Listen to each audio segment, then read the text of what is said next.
안녕하세요, 요길입니다. 반갑습니다. 오늘 제가 가지고 온 책은 인생의 비탈에서 흔들리지 않도록 이라는 제목을 가지고 있습니다. 출판사가 이 책을 보내주셨습니다. 감사드리고요. 이 책의 저자는 파스칼 브리크네르죠. 예전에 아직 오지 않은 날들을 위하여 라는 책을 리뷰했던 적이 있는데요. 지난번 책이 노년에 대한 내용이었다면 이번엔 산에 대한 내용입니다. 산책하는 셈치고 그리고 운동하는 셈치고 산을 자주 오르곤 하죠. 저 같은 경우는 북한산, 서울에 있는 북한산을 참 자주 올라가는데, 근데 이 책에 나오는 산은 사이즈가 좀 다릅니다. 굉장히 높은 산들을 이야기하죠. 등반이라는 단어가 어울리는 그런 산들에 대해서 이야기하고 있습니다. 올라가다 보면 산소가 부족해지는 그만큼 높은 산들을 주로 이야기하고 있어요. 그러니 오르는 행위 그 자체가 고통이 되겠죠. 이런 고통을 감내하면서 왜 산을 오르는 거지? 다시 내려올 텐데. 네, 농담 삼아서 이런 질문을 많이 하는데 이 책도 마찬가지입니다. 그 이야기를 좀 해보도록 하겠습니다.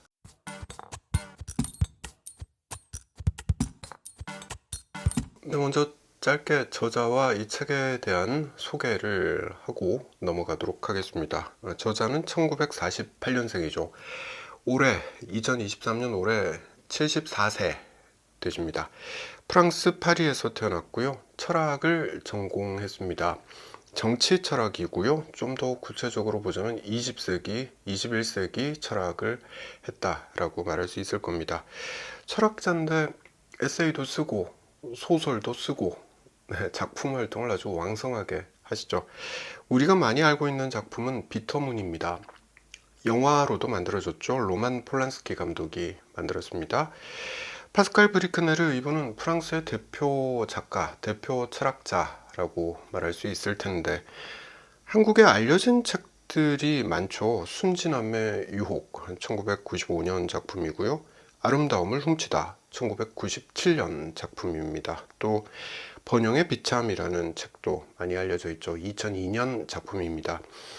외국에서는 백인의 눈물이라는 책이 꽤 알려져 있고, 또 죄책감의 폭정이라는 책도 널리 알려져 있다는 거 검색을 하다가 알게 됐습니다. 근데 이 책들은 아직 국내에는 번역이 되지 않은 상태더라고요.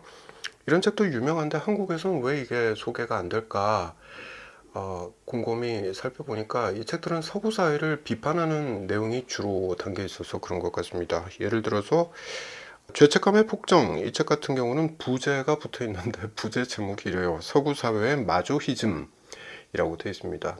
대충 감이 오죠. 어떤 색깔을 가지고 있는 책인지 대충 감이 옵니다. 내용이 서구 사회의 자기 비판적 내용이라서 한국에는 번역이 되지 않았던 걸로 보인다, 이렇게 말씀드릴 수 있을 것 같고요. 오늘 소개해드리는 책은 누구라도 좋아할 수 있는 그런 내용이에요. 에세이고요. 산에 대한 에세이죠. 에세이는 특징이 자기 이야기를 많이 하게 되죠. 이 책도 마찬가지입니다. 자신이 어렸을 때 이야기를 꽤 많이 하고 있습니다. 그러니 이 작가에 대해서 궁금하신 분들은 이 책 보시면 참 많은 걸 알게 되지 않을까 싶습니다.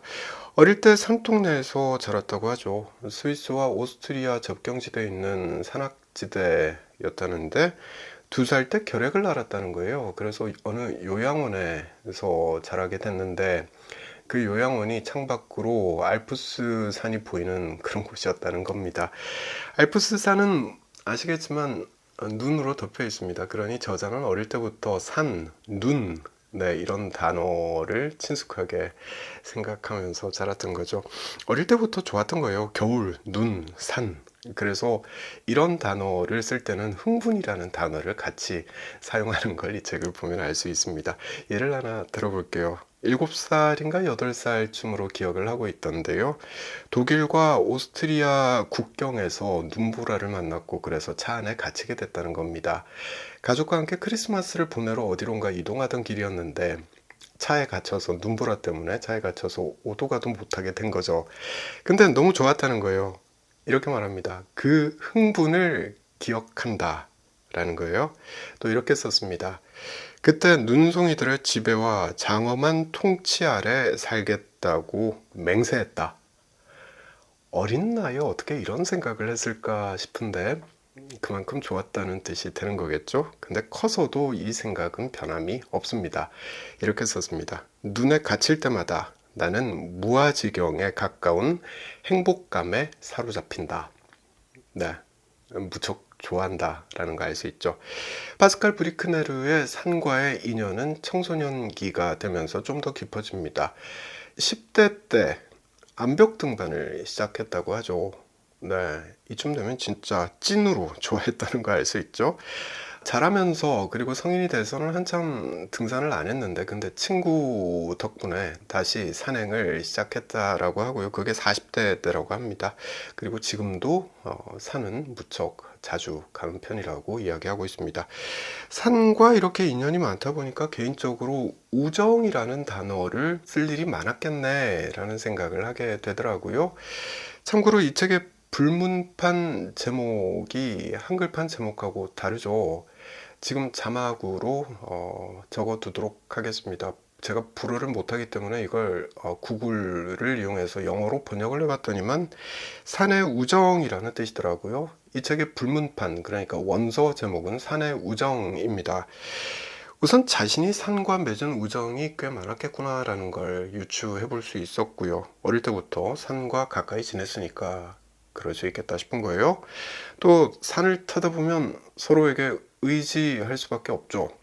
특히나 알프스 같은 아주 높은 산을 오를 때, 에베레스트 같은 아주 높은 산을 등반할 때 믿을 건 동료밖에 없습니다. 그러니 우정이라는 단어를 뺄 수 없겠구나 싶은 거예요. 실제로 이 책에서도 동료애와 우정을 살펴볼 수 있는 내용을 참 많이 발견할 수 있었습니다.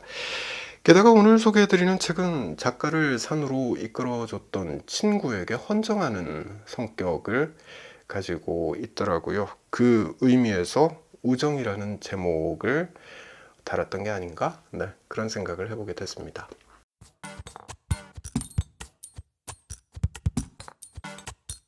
이 책 챕터 2, 2장의 제목이 인간은 왜 산에 오르는가? 네, 이렇게 됐습니다. 이 내용을 좀 살펴보도록 할게요. 아마 이 책 읽어보려는 분들은 다들 같은 질문을 갖고 계시지 않을까 싶습니다. 산 정상은 잠시 머무는 곳이잖아요. 근데 왜 거기에 그렇게 고생스럽게 올라가느냐? 네, 그렇죠. 북한산처럼 낮은 산, 이게 북한산도 800m를 넘기는 산인데 낮은 산이 아닌데 이게 상대적으로 비교를 하다 보니까 이렇게 말을 하게 됩니다. 이 책에서 말하는 산은 2000m, 4000m, 8000m짜리 산들이잖아요. 이렇게 높은 산을 죽을 고비를 넘기면서 왜 올라가느냐? 네, 이 질문을 당연히 하게 되죠. 네, 그렇습니다. 왜 그러느냐? 묻기는 쉬워요. 근데 답하기는 진짜 어려운 질문이죠. 네, 그래요. 그러니 이건 수수께끼라고 밖에 말할 수 없습니다. 왜 올라가니? 네, 이런 수수께끼가 생겨버린 거예요. 이 책에 나오는 표현입니다. 수수께끼라는 단어요.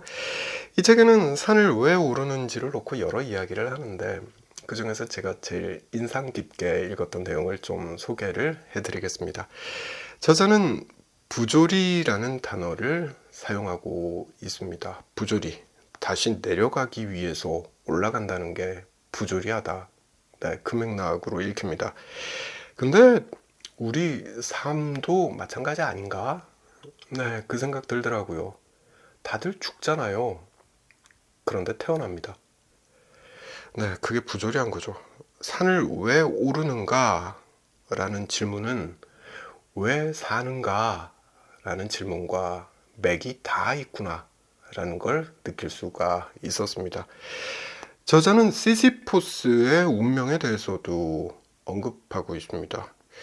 우리는 이렇게 생각하죠. 시시포스가 바위덩어리를 산으로 밀어 올린다. 네, 그렇게 생각하죠.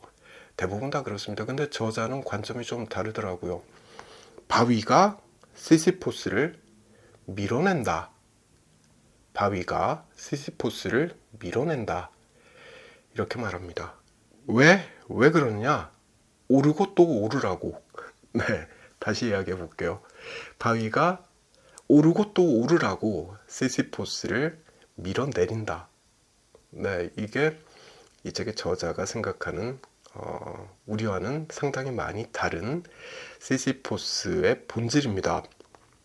근데 바위가 시시포스를 밀어낸다라는 이 문장에는 전제가 하나 깔려 있다는 거 알 수가 있죠. 인간은 산을 오르는 자라는 전제가 깔려 있습니다. 그렇잖아요. 인간은 운명을 타고났다는 거예요. 어떤 운명이냐? 산을 오르고 또 올라야 한다라는 운명을 타고났다.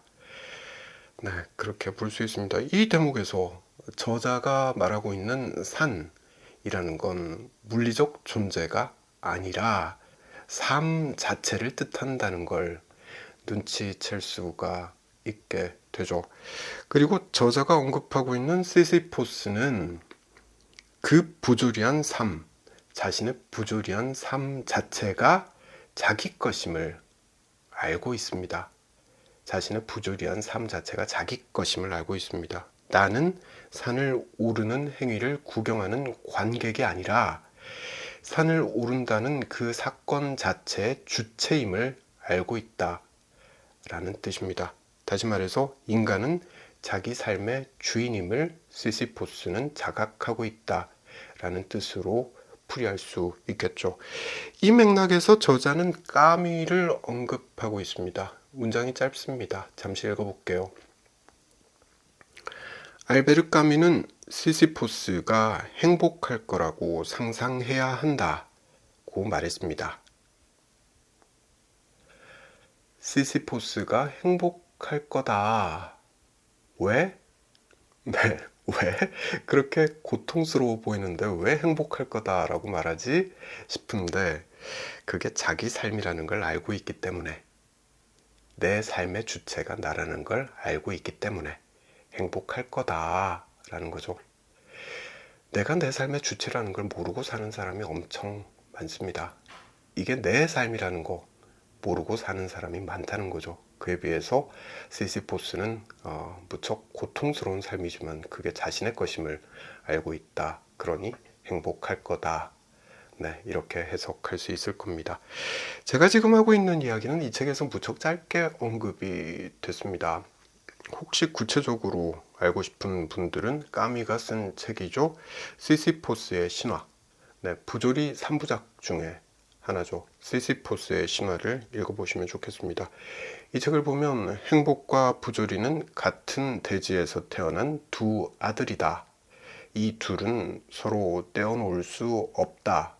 네, 아주 유명한 문장인데 이 문장이 바로 시시포스의 신화에 나오죠. 저도 나중에 기회가 되면 이 책 리뷰를 한번 해보도록 하겠습니다.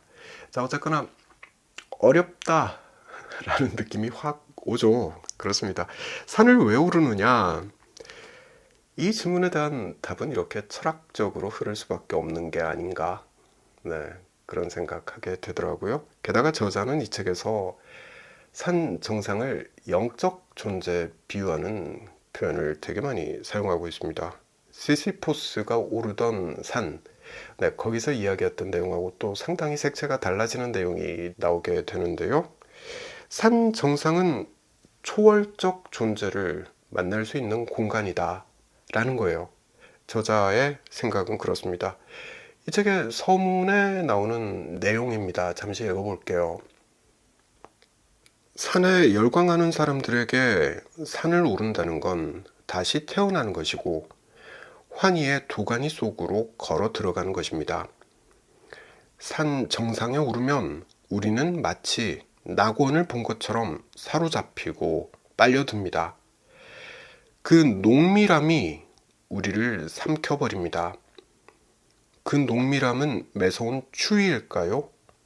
사정없이 몸에 와 부딪히고 우리를 쓰러뜨릴 듯한 바람일까요? 아니면 공포와 아름다움이 뒤섞여 우리에게 말을 거는 보다 높은 곳에 있는 힘일까요?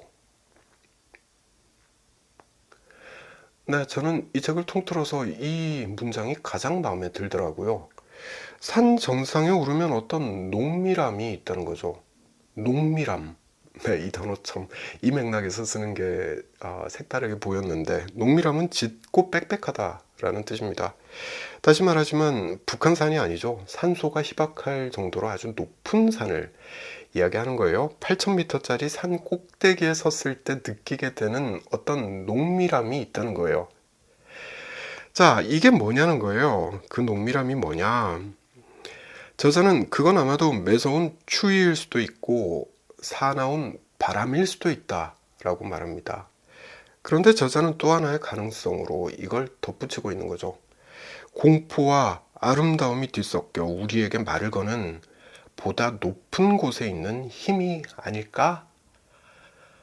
네, 이게 바로 초월적 존재를 뜻하는 게 아닌가 싶은 거예요. 장엄하고 절대적인 존재를 저자가 말하고 있는 게 아닌가 싶은 거죠.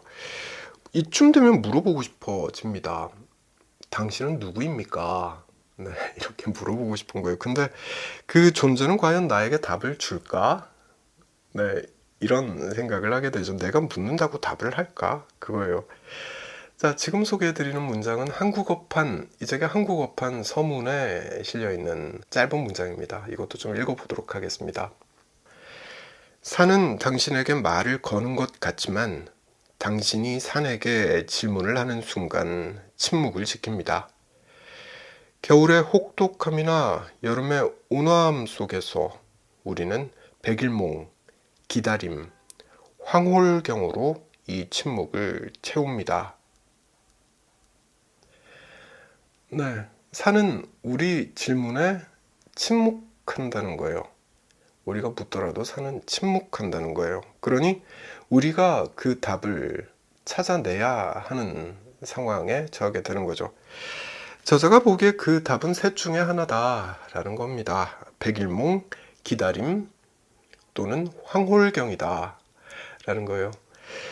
백일몽은 공상이나 상상을 뜻하죠. 그러니 각자가 그 초월적인 존재의 형상을 그려보는 것, 이걸 백일몽이라고 표현한 것 같습니다. 근데 그게 말 그대로 헛된 꿈이죠. 나는 이게 맞다고 생각하는데 아닌 거죠. 그러니 백일몽인 겁니다. 두 번째가 기다림이죠. 언젠간 답을 주시려니 하고 기다린다라는 것이고요. 자, 그리고 세 번째가 황홀경인데 제가 생각할 땐 이게 답이 아닌가? 네, 그 생각을 좀 해봤습니다. 황홀경이라는 건 마음과 시선이 혹한 상태, 그래서 달뜬 경지를 뜻합니다. 사전적 의미는 그래요. 좀 더 생각을 해보면 이건 이미 지적으로 그리고 감정적으로 몰입해서 이해하고 경험하는 심리적 상태를 뜻하는 것 같다라고 풀이를 해봤습니다. 이런 거죠. 혼자서 이미 답을 찾은 거예요. 나만의 답을 찾은 거예요. 사실 북한산 꼭대기만 올라가도 황홀을 하잖아요. 근데 8,000m 높이의 산에 올라갔을 때 그 황홀함은 오죽하겠습니까? 진짜 신과의 교감을 느낄 만한 그런 황홀감이 아닐까? 네, 그런 생각을 하게 되는 거예요. 이걸 느끼고 나면 또 올라가지 않을 수 없겠다 싶은 거죠. 자, 마무리를 좀 해보겠습니다. 산을 왜 오르느냐?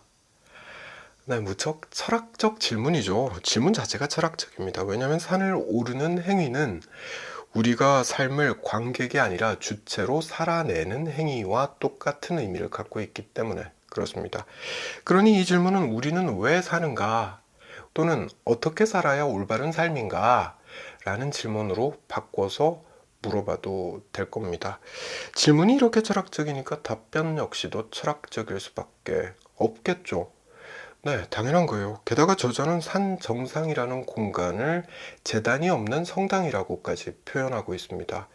초월적 존재와 교감하는 곳이다 라는 생각을 갖고 있는 거죠. 그러니 이렇게 말할 수밖에 없을 겁니다. 우리 인간은 산을 오르는 자임과 동시에 삶의 의미를 묻는 자이고, 그러나 초월적 존재는 우리에게 답을 하지 않으니 그 답을 찾는 과정이 바로 우리의 삶이다. 네, 이렇게 말할 수 있지 않을까. 네, 그 생각을 하게 됐습니다.